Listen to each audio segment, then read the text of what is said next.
Hi guys, Mavis and me here. I thought this might be a more entertaining background as I yammer on, looking at baby pigs because they're awfully cute. Of course, once I start talking, I can't seem to stay focused on anything. The camera goes wherever it wants. So today, I wanted to talk about selecting a dog to be your future service dog.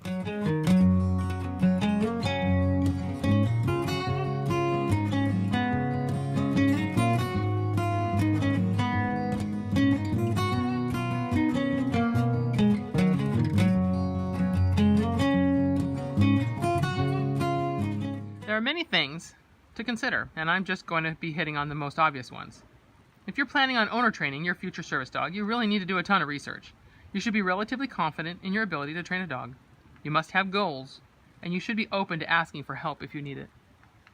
The first thing I'll discuss is whether you should consider selecting a puppy versus selecting an adult. A puppy comes with a more or less blank slate that you can mold the way you want. Hopefully, you were even able to choose a puppy that was evaluated with a puppy aptitude test, such as a Volhard's test, while it was still with its mother. When that puppy is a year old, you know if it has met hundreds of kind children, gentle adults, and friendly dogs. You had the opportunity to take it in the car, crate train it, walk it through pet stores, teach it basic commands, and socialize it to as many things as you could find. Sounds perfect, doesn't it? Well, unfortunately, not always. Just because you want your puppy to grow up to be a certain way doesn't mean he will. Maybe he won't get big enough. Maybe despite all your hard work, he'll still be nervous around children. Maybe he'll develop a health problem like hip dysplasia or subluxated patellas. It's impossible to foresee the future, and heartbreaking to invest a year of love and hard work only to find out that your puppy isn't going to make it. With an adult, what you see is often what you get. Once an adult dog gets the okay from a vet, you can begin training right away. Within a week of working with your new dog, you should have an idea if she's got what it takes mentally to be a service dog. Do loud sounds bother her? Does she have a good attitude when out in crowds and isn't bothered by lots of strangers and other animals? When you get focus and engagement from her, does she seem to learn quickly and retain what you've taught her? Is she staying bright-eyed and willing even after a few hours of being out in public? And can she settle and relax when you actually stop for a while? Here's a big one. Don't forget to consider breed characteristics. What was this breed bred for? People with hunting breeds, like retrievers, setters, and pointers, might expect them to be quick to learn things like retrieving. They will likely be willing workers with gentle bit dispositions. However, they are more likely to have a lot of prey drive. Squirrels running in the park, or kids throwing balls, might be very stimulating for this group of dogs. Breeds from the working group, such as the many different types of Mastiffs, Dobermans, Rottweilers, and Boxers, are likely to have top-notch work ethic. They are smart, but often not smart in a difficult way, and they can be quite large, which makes them useful for a myriad of tasks. However, these dogs can be challenging in other ways. They are independent thinkers, and some can be downright stubborn. The working group as a whole produces a lot of slobber, though not all breeds here have a wet mouth. Many of the breeds have been bred for generations to be vigilant and aloof, which can pose a set of problems in and of itself.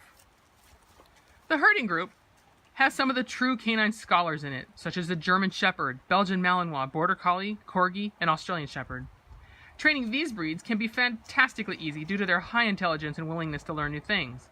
Unfortunately, they can also learn things you don't want them to know when you goof up in their training.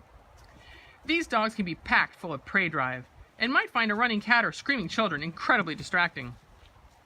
And they often have an endless supply of energy, which means they need to do work to be satisfied in life.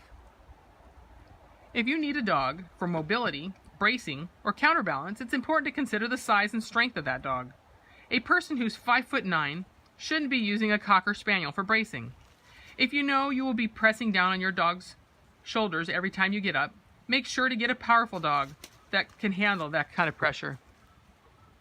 If you're going to use the dog for counterbalance or for bracing, make sure he's heavy enough that you will not be lifting him off the ground or dragging him around. I'm 6 foot tall and around 170 pounds. Mavis is only 22 inches tall and 95 pounds. She's too short for me to use her for much bracing, though I will use her to help me get up from the floor and onto my knees. I use her a lot on stairs for counterbalancing, where I pull up on her vest handle slightly so I don't tip over from vertigo.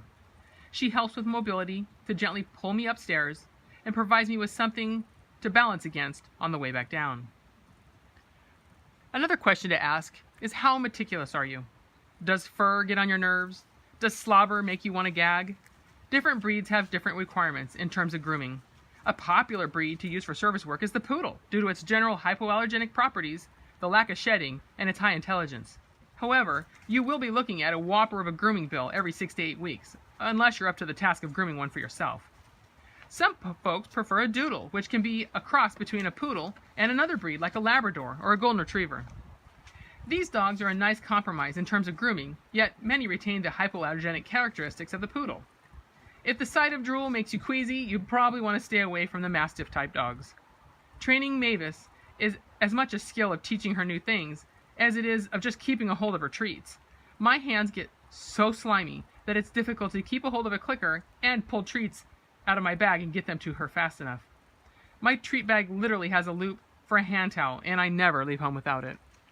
Hopefully I've helped you come up with some ideas and consider some things on the search for a service dog. If you have any comments, leave them down below, but please keep them nice and kind. Thanks. Bye.